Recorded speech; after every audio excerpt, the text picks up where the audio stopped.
చిన్న కదండి. కుళ్ళిపోయిన వేప చెట్టు, ఆశలు తగ్గిపోయిన జీవితము. దీని గురించి చిన్న కథ.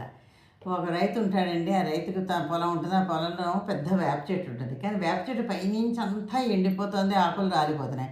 అతను ఏం చేస్తాడు, పెద్దవాడు అయిపోయాడు. కానీ మమకారం తగ్గక రోజు పొలంకి వెళ్ళి చూసుకుంటుంటాడు. ఆ వేప చెట్టు కొమ్మలన్నీ కొట్టించేస్తాడు. కొట్టించేసి చక్కగా అవన్నీ చుట్టూ ఊడవడం, క్లీన్గా ఉంచడం, చెట్టు అంతా చుట్టూ నీట్గా ఉంచాడు. ఇంతట్లో కొడుకు అక్కడికి వచ్చాడు. కొడుకు వచ్చి కోపంగా, ఏంటన్నా కుళ్ళిపోయిన చెట్టు, ఎండిపోయిన చెట్టు నువ్వు ఎందుకు అలా ఇంకా ఉంచుతున్నావు, మొత్తానికి మొదలకి నరికేసి పారేయాలి, తీసి పారేయి చెట్టు నన్ను గట్టిగా వేస్తాడు. అప్పుడు తండ్రి చిరునవ్వు నవ్వి, ఇలా రా నాన్న తీసుకెళ్ళి మొదట్లో ఒక చెట్టు వేరు దగ్గర మొదట్లో చూపిస్తాడు. అక్కడ చిగురేసుకుంటూ వస్తుందన్నమాట. వేప చెట్టు చిగురేసుకుంటూ వస్తే, చూసావా నాన్న, పైన ఎండిపోయింది కిందకి మళ్ళీ చిగురేసుకుంటూ వస్తుంది కదా, అది అలా చిగిరి మళ్ళీ పెద్ద వేప చెట్టు అవుతుందన్న అంటాడు. అని కొడుకు ఆశ్చర్యపోతాడు.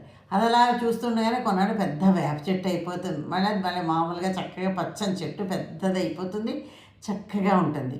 అప్పుడు తండ్రి అనమాట, మన జీవితంలో కూడానమ్మా ఎన్నో కోరికలు నశించిపోతాయి, ఎన్నో ప్రయత్నాలు పాడైపోతాయి. కానీ అలానే మనం వదిలేయకూడదు. వాటిని మళ్ళీ మొదలుపెట్టి మళ్ళీ ఆశలు చిగురించుకొని పైకి రావాలి.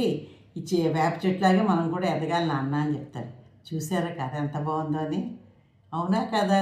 Thank you.